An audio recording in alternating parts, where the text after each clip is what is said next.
Nick speaking, and welcome to this video. Right, Tyranid Learning Curve, and in today's video we're going to look at the Termagants. The Termagants is a troop's choice, and just have a quick look at the mini. So sometimes there's a bit of a confusion, even I get confused about gaunts and gants. So this is a gant. I'm going to quickly show you a gaunt. That's this guy, which we're going to look at next. Now the main difference of course is the weapon option. So a gant has a gun and a gaunt has scything talons. They do have a slightly different back. I mean, this guy's got a straight towel sort of going right the way across here, almost like a velociraptor design, whereas this one here is on his hind legs and this more upright pose, and his back is slightly more spikier, but that's the main difference. Is one's got a gun and one hasn't. So okay, let's have a look at these gants. Now I'll probably say it wrong during the video anyway, so just bear with me. Right, so these guys here, they come complete with a flesh borer, which is a little 12-inch gun. It's strength 4, AP 5, one shot. Quite reasonable for a basic gun.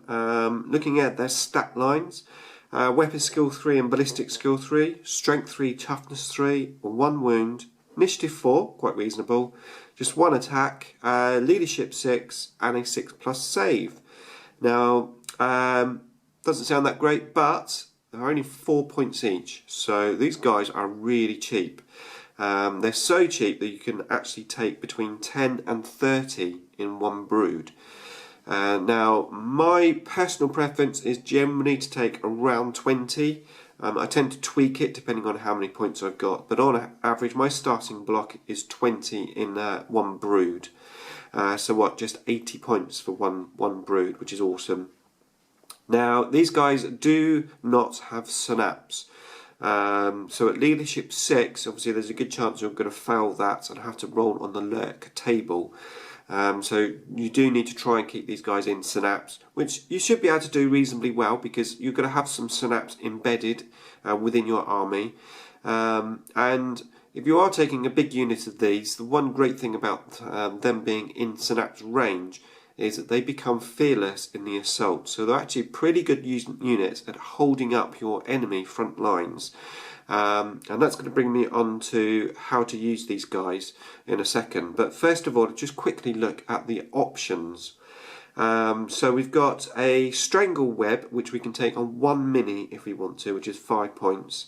It's strength 2, a template, and it's pinning. It's okay, I never use it. I'd rather just take an extra Gant. And then, this is where the big change happened from the previous codex, is the other gun option you used to have to take on the whole unit. Well, now you don't. Now you can just take it on any mini that you want. So you've got 2 free guns, which is a spine fist, which is still 12 inches, but it's a slightly lower strength, strength 3. But it is twin linked, so you're going to get more bullets through, but you're going to be wounding, well, if it's a Space Marine, you'll be wounding on 5 as opposed to 4. Excuse me. So I don't tend to take that. The spike rifle is slightly longer range, 18 inches, but that's also strength 3 and just 1 shot. So they're free, which is great, but the gun of choice is going to be your Devourer. Now the Devourer is 4 points, so it's as much as a Gaunt itself. But it's 18 inches, it's strength 4, and it's 3 shots. It's an assault 3 gun, which is pretty awesome. So I mentioned I usually take units of 20. Now I don't tend to put the Devourers on all of the minis. I generally go for between 10 and 15, depending on the points. And the reason for that is it allows you to, for the front row basically, to die without too much loss, because you're only losing 4 points as the front row dies. Now if you have a 20 Devourer guys in here and you lose the front row, you're losing 8 points for each one that dies. And potentially you could have twice the amount of Gants, twice the amount of Gants at the front with the small gun than you can with the big gun. So it's good to do a mixture of weapons with these guys. Now you do have the options to take adrenal glands and toxin sacs. So your toxin sacs make the attacks poison, and the adrenal glands give you a furious charge, and you can re-roll the run or assault dice. 2 points each. Seriously, just don't bother with those. You know, your gants are going to be dying during the game. It's just a waste of points, basically. So don't worry about them. Just take them base. You're looking at basically taking them either by themselves or with the Devourers. Okay, so let's have a look at using these. Now I use them in 3 ways. My first way is in a drop pod or a Tyrannocyte. You can get 20 of these in there, which is exactly what I tend to take. Again, if I'm struggling points, I might drop it down 17 or whatever. But I would take a unit of these in there. If I have the points, I would normally put Devourers on all of them. Although, once again, you know, it's a good tactic just to have the front row without the big gun. It depends what impact you want them to have. 3 shots each on 20 of these is an awesome amount of shots. Even Space Marines will struggle to hold up against that with their 3+ save. You can use them obviously to target rear armour of vehicles and stuff if you want to, but on the whole it's a great distraction unit.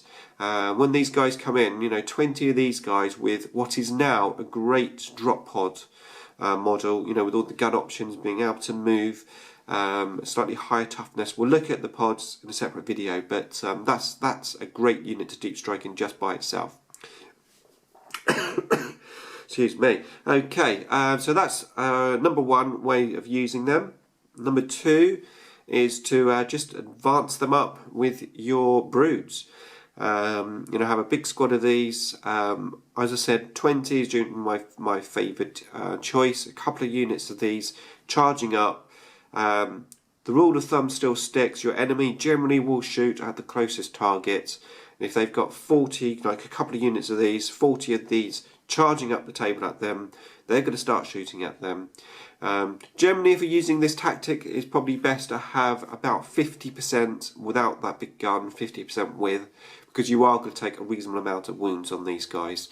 But a great distraction unit, and if they can make it into combat, like I said, they can hold up your enemy quite well if you can get that synapse range in, which you probably are going to have, because you're going to have things like fly rents, you know, with the synapse, and going up front and giving you that ability.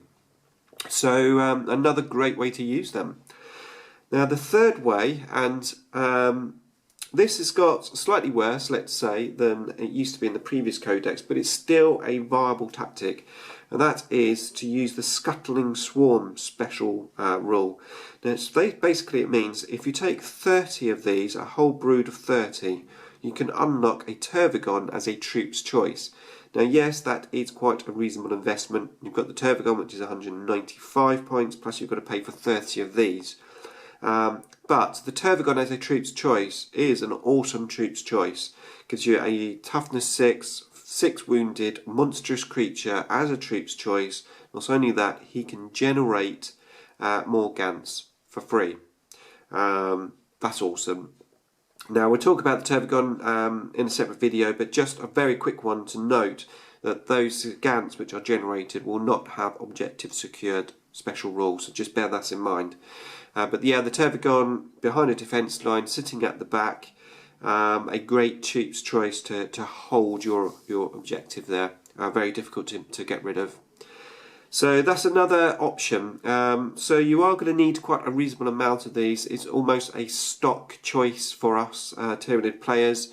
Yes, okay, you could potentially make you know, lists that don't need these, but it's an awesome little unit to have in your case. You're going to need quite a number of them probably. I think I've got about 80, which to be fair probably isn't enough. But yeah, get those guys in your army. Really, really useful, great option. Very versatile actually for a little creature which dies very, very easily. Bear that in mind. They will die easily, but if you can keep them into Synapse range, you know, at least you're not going to be running away. And if you can get them into combat, Not only do they have that gunner facility, if you can get them into combat, they're great for holding up your enemy, stopping them from shooting at you, stopping them from advancing, giving your rest of your army the breathing space that you need to get them up there. Because that is one thing you need to do with your Tyranids. You need to get them up there because they are, they like close quarters. Right, that's it for this video then.